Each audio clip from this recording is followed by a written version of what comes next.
All right. Hey, everyone. Adam Hutchinson here, head of marketing at Pacvue. And I'm joined today with Nick Young from MarketplaceOps. MarketplaceOps is an agency that works with CPG companies, CPG brands, and they're a great Pacvue partner. So really excited to have Nick here with us today. Nick, you want to intro yourself real quick? Yeah, thank you so much, Adam. Really appreciate it. I guess quick intro about myself. I've been selling on Amazon since 2014. I think what really makes us different is that we actually started off as sellers first, building brands on Amazon.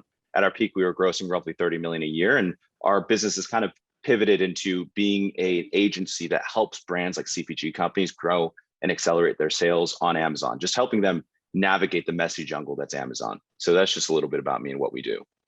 Great, great. Well, so I know I wanted to pick your brain today about holiday everything, holiday prep. I know obviously by this point, everyone's already in the midst of holiday prep, but what else should people be thinking about? And especially with this year, I mean, we're just seeing holiday shopping move earlier and earlier and earlier. So what are kind of some of those unique challenges to start thinking about? But let's start there. I mean, what's in terms of timing, cutoffs, et cetera, what do people need to be aware of at this point?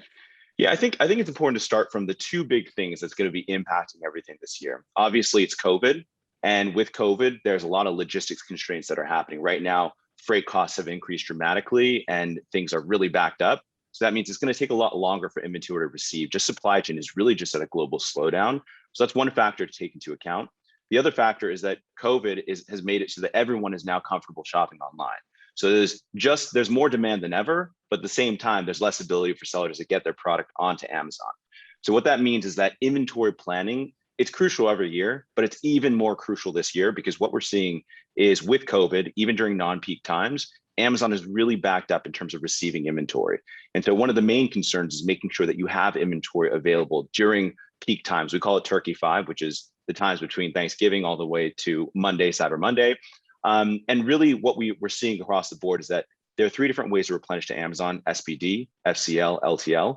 SPD is received the fastest since it's small parcel. So our practice this year, and it has been for the past couple of years, is really making sure that we're doing hybrid shipments. Naturally, FCL and LTL will take a lot longer because they're bigger truckloads, but SPD is shipped in faster. So what we'll do is do a hybrid where we send in some SPD shipments, make sure that that inventory gets received, that has enough coverage until the FCL gets received. So making sure that you do that, otherwise you might not have inventory in at the time that you need it to be there. Just to make sure everyone's on the same page, Amazon says the cutoff time for sending in that inventory for it to be out the door is 11/1. But the reality is, just to be safe, I highly recommend 10/30 to be the final cutoff date for you, just to be safe and just to make sure that you can take advantage of those deals. The other thing I would also include is if you aren't doing this, a lot of people do this as a natural practice, is also creating FBM listings for your inventory as well. Chances are Amazon might not receive all your inventory. So having FBM listings set up connected to your 3PL will make sure that you have a backup plan in case you run out of inventory, which we'll just assume is inevitable, so that you can make sure that you have a source from which customers can buy from at any given point in time. Great. Okay. So that's on the inventory side. What about on the promotions, the deals side? What does that timing look like at this point now that we're already? Yeah. So if we're talking about, Black Friday, Cyber Monday, lightning deals and best deals, the truth is it's already too late if you haven't done that already. Hopefully you guys have already done the planning. The window was about 3 months ago for actually submitting those deals. So if you know, but if you haven't done that, then it's not too late to still take advantage of that peak traffic. I would recommend setting up Prime exclusive deals. That's something you can do at any point in time, making sure you have coupons set up the day of, or even just discounting your price for that day. You can set it so that there's a sales price during Turkey 5. And if it's a significant discount, it'll show that red bar that shows the percentage off on your listing. And that's going to, really incentivize customers to click in your listing. So those are really just the promotional things that are available that I would recommend that you take advantage of if you haven't set up your Black Friday, Cyber Monday deals yet. Great. So obviously everyone here knows you're going to be increasing ad budgets for the holiday season. What's your recommendation? Like what's the target? Yeah, for sure. So generally my recommendation is, you want to increase your spend anywhere from 1.5 to 2 to even 2.5 times of your normal daily ad spend during T5. And really the variance is based off of how giftable your product is. Honestly, if you're selling some hardware stuff, like let's say you're selling nuts and bolts, you probably don't need to increase your spend significantly. People aren't buying that for Christmas. But if your product is highly giftable, I'd probably lean into the 2 to 2.5 times spend. On top of that, what we're also seeing is that if you do have deals, it's worth actually investing more PPC spend on that day for that particular ASIN, because it's going to drive more visibility to your actual lightning deal and drive more sales ultimately. We also recommend, creating additional campaigns that have holiday-based keywords, things that, have the word gift in them, or giftable, or gifts for mom, gifts for dad, if your product is very giftable. You can even do additional things that are outside of the box, like creating specific sponsored brand video ads that have, like in the first slide, giftable product or something to that effect. Maybe it shows a ribbon, and really, driving that sponsored brand video, not only against keyword searches, but also against product detail pages. We're seeing that because there's so much more inventory available for product detail page targeting, that we're actually getting really great click-through rate across the board. So it's a really great way for you to target in-market audiences for people who are shopping for something within the same category during that peak season. That's great. Yeah, we've seen also product detail page targeting work really well kind of post-event too, right? For the remarketing for people who maybe didn't get the products in, maybe something was out of stock, or now they're evaluating kind of alternatives after the event. So really great strategy there too. Yeah, just to add to that, Adam, is also sponsored display. I don't think people leverage that enough, but also, once you get a ton of traffic to your listing from this peak season, you can easily afterwards create a sponsored display ad that then retargets anyone who visited your listing. So really doing that in conjunction is a great way to drive that additional sales and really maximize not only, purchases during that period, but also visits. So that way you can get purchases down the line from anyone who's visited your page. I love that. I love that.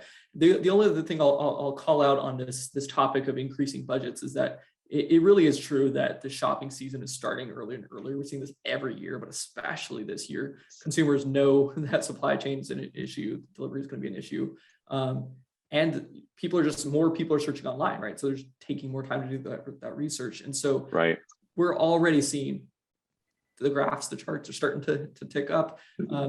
Now's the time to start increasing those budgets, or at least get those campaigns in place so you can respond as you see those peaks start. Totally. But yeah, that's great. So outside of advertising, I mean, just what are the other kind of fundamentals as we think about the right marketing, the right merchandising for the holiday season? Yeah, so let's start with merchandising. I think one thing that we always practice every year, at least once a year for every listing, if not more frequently, is really optimizing our images. It really starts with the hero image. That hero image is the first interaction that any customer has with your product. And so, what I would recommend is, even before you do things like adding a ribbon to your product, really understand who are your competitors for your target keywords. And we'll actually run A/B test polling campaigns through tools like Pacvue to just understand what qualities are important to customers. Why would they click one product over the other? And how can we actually modify our main image to appear larger, or to take advantage of all those key insights that we got from that poll? And so that way we know that we have the highest click-through rate image possible that we can create based off the limitations of our packaging. And so I would start there. And then once you feel like, okay, my main image is fully optimized, then go through the secondary images. And now you can actually add slides where you say, hey, this product is very giftable, or ways that you can gift this product, or why it's a good giftable product. So that way you can maximize the conversion rates. Yeah, and then the other part is, just adding a ribbon to your main image. That's an easy thing that you can do. It's a red ribbon. You can do a 3D rendering, but doing that allows it so that when you are running those ads against detail pages or against keywords, people can see, oh, wow, that really stands out. And really, clicks are a very subconscious thing. People don't really know why they click things, but what we've seen from the data is that if it's a different color, and red really stands out, people will click in that. And every time there's an additional click that you get from just a moderate increase in click-through rate, that drives more conversions, more relevancy, and more sales. Okay. So I can't let you go without talking about brand stores. So tell me, what are the three things people need to do with brand stores, and why are they important? Yeah, absolutely. So it's funny, if you asked me 3 years ago, I would have said, hey, brand store is not important, but it's really become a big thing now, especially for bigger brands on Amazon. So a couple of things to think about. If you're running deals, if you have lightning deals, if you're running Prime exclusive deals, I would highly recommend creating a page in your brand store, highlighting all the deals that are going to be available during Turkey 5. And then you can actually, send traffic from sponsored brand headline ads to your brand store. You can also send external traffic to your brand store and embed a brand referral bonus, ID, and that way you can actually get a kickback for any sales you send externally to Amazon. Another thing is, we're seeing more and more that Amazon is really looking at brand stores as an opportunity to identify, is a brand legit or not, based off of how many followers they have. And so if you go ahead and send your audience to the brand store and you get more followers, that's going to add more credence to your brand on Amazon, on the platform, and long term, it's going to be a great play. I would also say that you can create another page just for giftable items. If you don't have deals for those items, just say, hey, this is holiday, or this is our purchase guide. And so you can create different segments of, oh, are you purchasing it for mom? Are you purchasing it for dad? And really making those landing pages clear and sending people from, let's say, gifts for mom or gifts for dad to those landing pages, so then they can see what options they have to purchase. That's a great way to merchandise and leverage brand store. One thing I did forget to add is also, creating virtual bundles. This is a way to actually create bundles without actually having to kit a product. But if, let's say, you have, we work with a beauty brand, and they have a line of vitamin C products. So naturally, that makes a great clear bundle. It's a facial cleansing vitamin C bundle. So we'll actually make that virtual bundle. We don't have to kit it ourselves. If we can add that bundle, it'll show not only the product detail page, but also we can then add that to the list of giftable items in our brand store and send traffic there. So just a lot of different ideas of ways that you can merchandise and take advantage of, not only the traffic that's being sent to Amazon, but also a way to increase your AOVs on Amazon and drive more cross-purchasing behavior, so that if one customer purchases a product, Amazon will retarget them to say, hey, other people are purchasing this product as well. Why don't you consider this? And that way you can increase your AOVs and increase more association across your entire product portfolio. Right. That's great. Okay. I love it.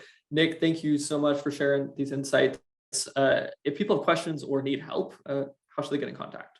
Yeah. The best way is you can go to MarketplaceOps.com. We're always happy to do a free consultation for any CPG or even non-CPG brands. You can also reach out to me directly at nick@MarketplaceOps.com. Wonderful. All right. Thanks for joining us today. Okay. Thank you.